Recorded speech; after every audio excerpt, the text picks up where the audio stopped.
खेल के मामले में हम भले ही बहुत प्रसिद्धि हों, लेकिन खेल करने में लाजवाब है। चाहे वो राष्ट्रीय स्तर पर खेल चल रहा हो या उत्तर प्रदेश में। अब यहाँ यूपी में देखिए, केशव मौर्य का कद छांटने के लिए गुजरात से एक आईएएस लेकर के आए भाजपाई। बाद में अरविंद शर्मा का भी कद छांट दिया गया। चर्चा तो यहां तक चली कि यूपी का कद भी कतर दिया जाएगा। अब समझ में ही नहीं आता है कि हमारे यहाँ खेल में राजनीति होती है या राजनीति में खेल। एक तरफ हमारे प्रधानमंत्री झारखंड में कहते हैं कि वो कपड़ों से दूसरे की जात पहचान लेते हैं, और हमारे यूपी के अफसर को जाति से पता चल जाता है कि वह किस राजनीतिक दल से जुड़ा हुआ है। उत्तर प्रदेश के खेल निदेशक हैं आरपी सिंह। उन्होंने एक व्यक्ति की जात का इशारा किया और बता दिया कि ऐसे लोग फला पार्टी से जुड़े हुए होते हैं।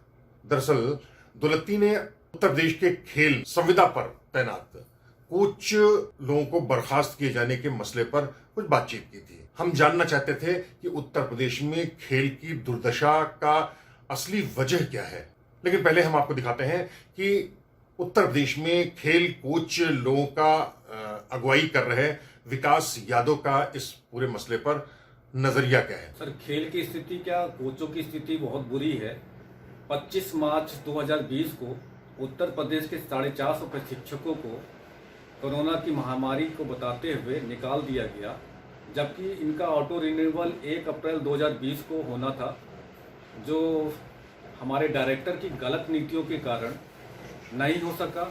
और आज की डेट में जो प्रशिक्षक हैं उत्तर प्रदेश के, समोसे तल रहे हैं, पकोड़े बेच रहे हैं, मनरेगा में मजदूरी कर रहे हैं, खेतों में मजदूरी कर, कोई टैक्सी चलाकर अपने परिवार का भरण पोषण कर रहा है। ना हम लोगों ने इसकी आवाज़ अपने सरकार लेवल पर और शासन लेवल पर सब जगह उठाई, पर सरकार ने ना ही सुनी, ना हमारे खेल विभाग ने सुनी, ना ही खेल विभाग ने और ना ही सरकार ने अभी तक हमारी कोई मदद की है। लेकिन आपके ऊपर आरोप है विकास जी कि आप पॉलिटिकल एंगल पे पूरा मामला बिगाड़ रहे हैं। जो प्रक्रिया चल रही है सरकार की, उस पर आप हस्तक्षेप कर रहे हैं। अभी हाल ही में हमको ये भी जानकर ताजुब हुआ कि अभी हम हाल में मुख्यमंत्री जी के पास मिलने गए थे देवरिया, तो वहाँ पर मुख्यमंत्री जी नहीं मिले। तो वहाँ के कुछ मंत्रियों ने कहा कि चलिए आप गोरखपुर चले जाइए, वहाँ मुख्यमंत्री जी मिल जाएंगे, हम उनसे बात कर लेंगे, आप लोग अपनी बातें रख लीजिए। तो हम लोग उत्तर प्रदेश के 20-25 प्रशिक्षक हर जिले के गोरखपुर पहुँचे। तो वहाँ पर मुख्यमंत्री जी दूसरे दिन हमको गोरखपुर में नहीं मिले, वो बनारस में कहीं बिजी हो गए थे।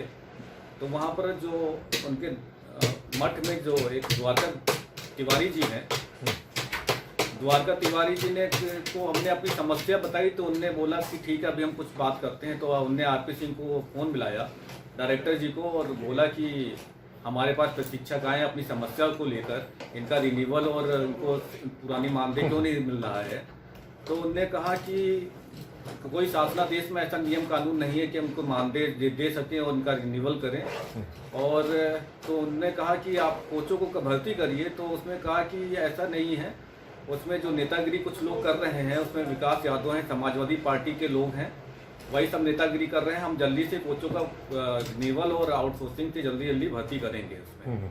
तो हम लोग को सबको समाजवादी पार्टी का बता दिया गया। तो हमने कैसे पता चला आपको कि समाजवादी पार्टी? मेरे सामने फोन पे बात हो रही थी।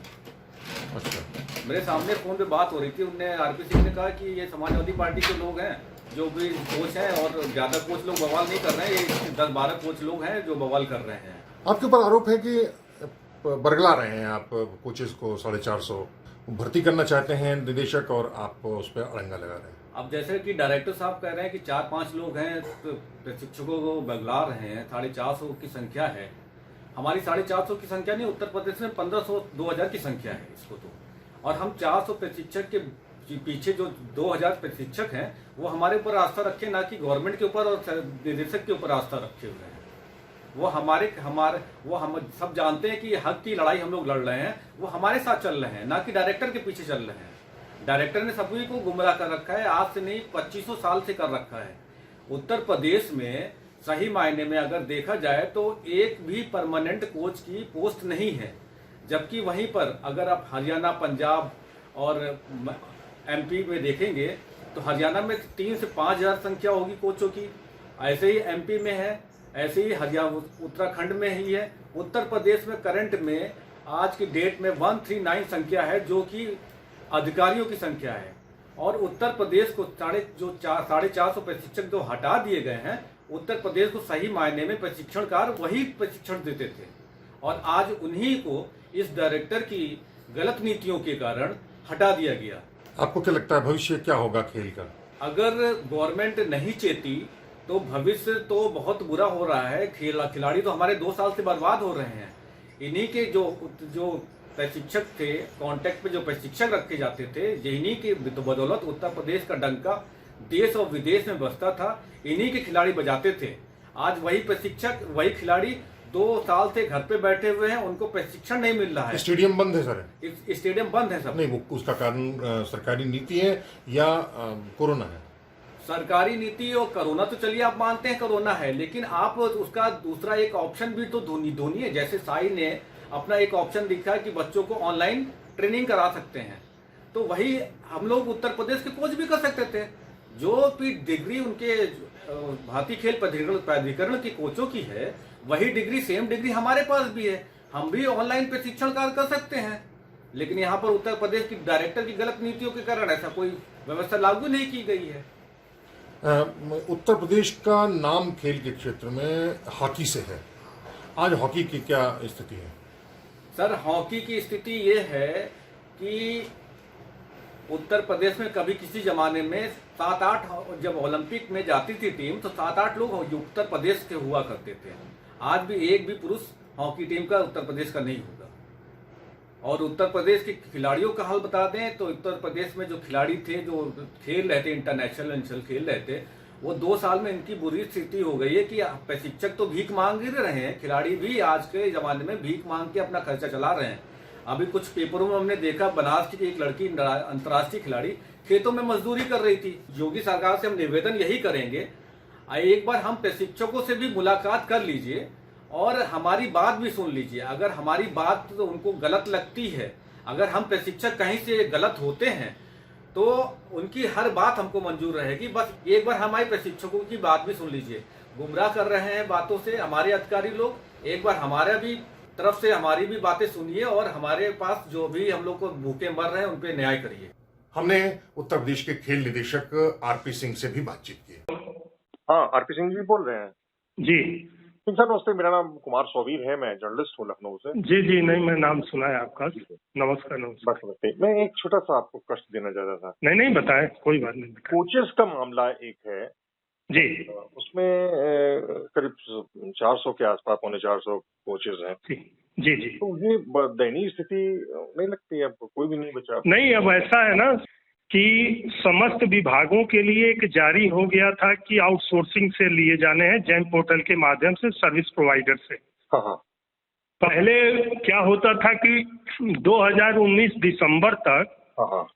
लोग अपने अपने हिसाब से विभाग का आदेश था लोग कर लेते थे। जी जी। उसके बाद 18 दिसंबर 2019 को एक आदेश आया जी कि मैक्सिमम 3 महीने की छूट है और भविष्य में जो भी होगा जैम पोर्टल के माध्यम से टेंडर करके सर्विस प्रोवाइडर से रखा जाएगा। हाँ हाँ। उसके बाद हमने जैम पोर्टल के माध्यम से सर्विस प्रोवाइडर वगैरह तय कर दिए। हाँ। तो इसमें से 2-3 लोग, 4 लोग जैसे होते हैं ना कि दिमाग में उनके भरा रहता है कि अगर गवर्नमेंट करती है तो हम भविष्य में परमानेंट हो सकते हैं, ये है वो है, जो भी चीजें हैं। हाँ हाँ। तो सर्विस प्रोवाइडर के माध्यम से सब कुछ हो चुका, लिस्ट वगैरह बन गई, जो लोग ट्रायल में आए थे उनका हो गया। अब ये है कि इस समय आप जान ही रहे हैं कि पूरे प्रदेश में, क्या पूरे देश में कोविड की वजह से सब खेल गतिविधियां, सब कुछ प्रतियोगिता, टूर्नामेंट, जो भी चीजें हैं सब बंद है। जी जी। तो इनका हो चुका है, उसमें कोई समस्या नहीं है। लेकिन जो लोग इसमें पार्टिसिपेट नहीं किए हैं तो उनको मैंने मौका भी दिया है, फिर एक मौका देंगे, और ये भी कहे हैं कि जो लोग काम कर रहे थे उनको वरीयता दी जाएगी रखने के लिए। अच्छा। लेकिन उसमें 2-4 लोग हैं जो अपना नेतागिरी कर रहे हैं, कुछ लोग हैं जो पर्सनल अटैक भी करते हैं, उल्टी सीधी गाली भी देते हैं, सब कुछ करते हैं। तो मैंने कहा भाई, अब जिसको आजकल तो सोशल मीडिया का जमाना है, कुछ भी किसी को कहते रहो, हम उस चक्करों में सिंह साहब पड़े नहीं, मैं आज आपको बता रहा हूँ। लेकिन जो गवर्नमेंट के नियम है, कानून है, उसके हिसाब से सब कुछ हो चुका है। ये इस समय कितने कोचेज हैं आपके पास? टोटल हमारे पास जो पद सैंक्शन है मतलब आउटसोर्सिंग से 450 के। 450 और हैं कितने इस समय? अब ट्रायल में कुछ लोगों ने आए नहीं, इस समय करीब 150 लोग अभी ट्रायल उनका होना है, कोविड की वजह से रुक गया है। लगभग 100 लोगों का हो चुका है और खेलो इंडिया से भी 75 लोगों का मैं कर रहा हूँ। तो संख्या तो पूरी हो जाएगी, उसमें कोई समस्या नहीं है। लेकिन जो लोग उसमें पार्टिसिपेट नहीं कर रहे हैं उनका नुकसान होगा ना, अगर ट्रायल में नहीं आएंगे तो उन्हीं का नुकसान होगा। जी जी जी। तो ये है मामला सिंह साहब। नहीं, लेकिन इसका असर सबसे ज्यादा, अगर आप 100 अब तक आपने सिलेक्ट किए हैं और जरूरत 350 अभी और की जरूरत है, तो हम फिर ट्रायल कराने जा रहे हैं। अच्छा अच्छा अच्छा। वैसे एक बात जानकारी मुझे है कि हरियाणा में 5000 से ज्यादा परमानेंट कोचेज हैं, हमारे यहाँ केवल संविदा पर हैं। नहीं, हमारे यहाँ परमानेंट भी है, ऐसा नहीं है कि परमानेंट नहीं है। हमारे यहाँ जो खेल विभाग की या प्रदेश सरकार की जो गाइडलाइन है सिंह साहब, उसमें हमारे यहाँ 3 पद है कोचिंग स्टाफ में। जी जी। एक होता है सहायक प्रशिक्षक, वो भी परमानेंट होता है। जी जी। एक होता है उप क्रीड़ा अधिकारी, वो भी कोच होता है। ये सब डिप्लोमा होल्डर होते हैं जो क्वालिफिकेशन होते हैं और यूनिवर्सिटी और स्टेट लेवल के प्लेयर होते हैं। लेकिन कोच तो नहीं होते ना? नहीं, कोच ही होते हैं, ये कोच ही हैं। अच्छा, तो कितनी संख्या होगी इनकी जो परमानेंट है? परमानेंट है लगभग हमारे पास 225 के लगभग होंगे। अच्छा, 225 है। तो फिर अगर हरियाणा तो बहुत छोटा सा है, उसके मुकाबले बहुत कमजोर नहीं है? अब वो तो मांग की जाती है, परमानेंट की मांग की जाती है, वो तो समय समय पे जो सरकार पद सैंक्शन करती है उसी के हिसाब से होता है। अब उसमें मांग तो है हमारी कि भाई और भी पद मिले, लेकिन अब पद मांगने से सब कुछ नहीं होता ना। वो तो सब व्यवस्था, फाइनेंस डिपार्टमेंट है, नियुक्ति कार्मिक है, सब लोग अपना देखते हैं, अध्ययन करते हैं, उस हिसाब से देते हैं। अच्छा, कौन लोग आपके हिसाब से अनरेस्ट और हैवक क्रिएट कर रहे हैं? इसमें एक विकास यादव है। अच्छा। वो मतलब आपको बताएं कि वो जुड़ा हुआ है किसी पार्टी विशेष से। किस पार्टी से? वही जो दूसरी है, हम नाम क्या लें, अब किसी का क्या मतलब यादव जाति से पार्टी पहचान लेंगे? अब मैं उसकी बात नहीं करता हूँ। अच्छा। किसी की बात, मैं जात विशेष की, ना मैं खेल में न जात विशेष की बात होती है ना उसकी होती है। लेकिन वो लोग गलत ट्रैक पे जा रहे हैं, अपने तो 2-3 लोग नुकसान कर रहे हैं, बाकी लोगों को दिग्भ्रमित कर रहे हैं। जी जी। अब जो सरकार ने नियम बनाए हैं उसको डायरेक्टर स्पोर्ट्स ने नहीं बनाया है, वो प्रदेश के समस्त विभागों के लिए नियम है। सिंह साहब, मैं एक चीज पूछना चाहता था कि 2-4 लोग भले ही वो किसी पार्टी से प्रेरित हों, उनसे मुकाबला करने के लायक क्या आप लोग पर्याप्त नहीं है? पूरे डिपार्टमेंट, पूरी सरकार? नहीं, सब कुछ हो गया है, हमें लड़ना नहीं है। देखिए सिंह साहब, मुझे लड़ाई किसी से नहीं करनी है। अपनी बात लोकतांत्रिक व्यवस्था से जो भी मेरे पास आता है उसको समझाया जाता है, जो नहीं आता है वो तो लोकतंत्र में कोई किसी को कुछ भी कह सकता है, उसकी मर्जी है, उसके संस्कार हैं, उसमें हम नहीं जा सकते किसी में। न मुझे लड़ना है किसी को, न जवाब देना है। जो नियम कानून है उसी के हिसाब से मुझे काम करना है। मैं आपका बहुत आभारी हूँ। मतलब हम आपका देखते रहते हैं, पूरा वो जो दौलती दाग काम आप देखते हैं, मैं आपका बराबर देखता रहता हूँ, उसमें कहीं कोई बात। हमारे लायक कभी भी कोई काम होगा तो बताइएगा। बिल्कुल बिल्कुल बिल्कुल। और जहाँ तक ये बात है तो उसमें व्यक्ति विशेष जैसे होता है ना कि हमें किसी के पीछे पड़ जाना है। जी जी। अब उसमें ऐसी कोई बात नहीं है। ट्रायल हो चुके हैं, पहले इन लोगों ने ट्रायल में जो लोग भाग लेने आए थे खिलाड़ी, तो यहीं के लोकल है, रोकने की उन सबों को कोशिश किया, अलग अलग हाई कोर्ट में हर जगह गए, कहीं कुछ मतलब नियम के विरुद्ध हो तब तो कोई आपकी बात सुनेगा ना। जी जी जी। तो उसमें कहीं कोई ऐसी बात नहीं है, नियुक्ति वगैरह सब हो रही है और जो हमारे पास पद खाली है फिर हम जा रहे हैं उसका ट्रायल करने। और लगभग हमारे पास इस समय काफ़ी आ चुकी है एप्लीकेशन भी, लगभग मेरे पास इस समय 150 आ गई है, तो उसको करने जा रहे हैं। थोड़ा लॉकडाउन की वजह से रुक गया था, ये जो सेकेंड वेव आई थी इसकी वजह से सब कुछ बंद था, स्टेडियम और हर चीज़ आप जान ही रहे हैं। और इनको रखा जाता है मानदेय, ये परमानेंट नहीं होते हैं। जी जी। इनको रखते हैं हम जब हमको आवश्यकता होती है। मैक्सिमम 10 महीने का है इनका। जी जी। साल में। और उसमें नियम है कि जब खिलाड़ी होगा तब कैंप चलेगा। तो इस समय स्टेडियम ही बंद है, सब कुछ बंद है, तो हम कैंप कैसे चला सकते हैं? बिल्कुल। तो ये है बात, और बाकी कोई ऐसी बात नहीं है। थैंक यू सिंह साहब। नमस्कार भाई साहब, नमस्कार।